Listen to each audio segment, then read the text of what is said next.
దళితుల పరిస్థితి ఏంటి? భారతదేశంలో వీళ్ళు ఇంత గొప్పగా చెప్పుకుంటారు కదా, మీరు రైస్ క్రిస్టియన్స్ ఇప్పుడు బియ్యానికి మీరు మతం ఇచ్చి వెళ్ళిపోయారని దళిత క్రైస్తవుల్ని ఆదివాసుల్ని అవమానపరుస్తూ హేళన చేస్తున్నారు కదా. అసలు వీళ్ళ పరిస్థితి ఏంటి? దళిత అనేది సంస్కృత పదం, దాని అర్థం ఏంటంటే పాదాల కింద అంచివేయబడిన వారు, ఆ పదం. అటువంటి దళితులు ఈ రోజు క్రైస్తవులుగా చాలా మంది మారిపోయారు.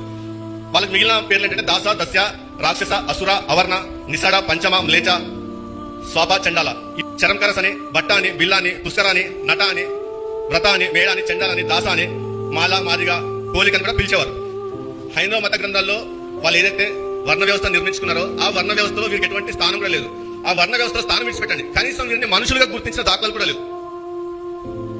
యేసు ప్రభు ప్రపంచానికి దేవుని దృష్టిలో ప్రతి చిన్న పిల్లవాడు కూడా నశించుకోకూడదని ఉంటుందని ప్రచారం చేస్తే, మను అనేవాడు భారతదేశ ప్రజలపై వర్ణ వ్యవస్థను రుద్ది దళితులు వారందరికీ సేవ చేయటకే పుట్టినారని బలవంతంగా రుద్ది దళితుల స్వాతంత్రాన్ని హరించి వేసినాడు.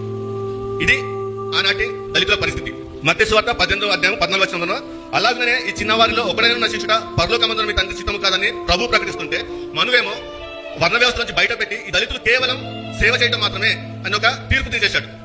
దళితులు వర్ణ వ్యవస్థ నుంచి బయట ఉండటం కాకుండా వీరిని అసలు గ్రామాల్లో కూడా ఉండేవారు కాదు. ఎక్కడెక్కడైతే అగ్రవర్ణాలు స్థానం ఉండేవారో ఆ అగ్రవర్ణాల్లో మధ్యలో కాకుండా వారికి వెలుపల వెలేసి ఒక చివర ఉంచేవారు వీరందరినీ. మన మిషనరీస్ వారిని వారి దగ్గరికి వెళ్ళి వారికి సేవ చేశారు.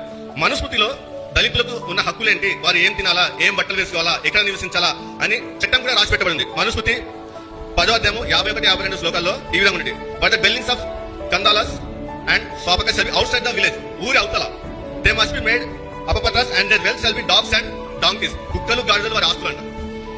Their dress shall be the garments of the dead. They shall eat their food from broken dishes, black iron their ornaments, and they must always wander from place to place. వీరేంటంటే స్థిర నివాసం లేకుండా చనిపోయిన జంతువులకు చర్మం తమ వస్త్రంగా ధరించుకుంటూ, చనిపోయిన జంతువులను ఆహారాన్ని స్వీకరిస్తూ, బంగారు ఆభరణాలు ధరించడం వీల్లేదు. వీరి ఆభరణాలు ఇనుముతో చేయబడిన వస్తువులు వీరి ఆభరణాలు. ఇది వీరి పరిస్థితి. వీరు కేవలము అసహ్యమైన పనులు చేయడానికి ఉపయోగించిన వారు. మరుగుదొడ్డు తుడటానికి, కడగటానికి, ఆ పెంట పనులు చేయడానికి, పాకి పనులు చేయడానికి వీరిని తీసి ఉపయోగించిన వాళ్ళు. వీరి ఆహారం ఏంటంటే అగ్రవర్ణాలు ఏదైతే తిని విడిచిపెడతారో ఆ ఎంగిలి వీళ్ళకి ఆహారం. ఏదైతే పాశమైన ఆహారం ఉంటుందో అది తీసుకుంటే వీళ్ళకి ఆహారం. వీళ్ళు స్వతంత్రంగా పండించుకోవడం లేదు, ఆహారాన్ని సేకరించుకోవడం లేదు. ఏదైతే వాళ్ళు పడేస్తారో అది తీసుకుని ఆహారంగా తినాలా. లేదు కూడంటే అడవులో దొరికే ఎలుకలు, జంతువులు, అది వీరి ఆహారం. ఇటువంటి పరిస్థితుల్లో మిషనరీస్ వారిని అప్రోచ్ అయ్యారు. హిందూ సమాజము వీరిని మనుషులుగా గుర్తించడము విడిచిపెట్టండి, అసలు వీరి ఒక ఐడెంటిటీనే మార్చిపడేసింది. ఒక మనిషిగా గుర్తించాల్సిన ఐడెంటిటీ వీరికి మార్చిపడేసింది. ఇవి ఏమి తెలియని ఇప్పుడున్న యూత్ ఏమనుకుంటుందంటే, ఈ ఆర్ఎస్ఎస్ ఏదైతే భావజాలైతే విడిచిపెట్టిందో, రైస్ క్రిస్టియన్స్, ఫెమాన్ క్రిస్టియన్స్, దాన్ని పట్టుకొని మనల్ని హేళన చేస్తుంటారు. కామెంట్స్ పెడతా ఉంటారు ఫేస్బుక్ లో కూడా, మీరు రైస్ క్రిస్టియన్స్. చరిత్ర తెలియదు. నిజంగా వాళ్ళు సిగ్గుపడాలి ఇవన్నీ మనం అంటానికి. ఎందుకంటే వాళ్ళు ఒక మనిషిగా కూడా గుర్తించలేకపోయారు దళితుల్ని.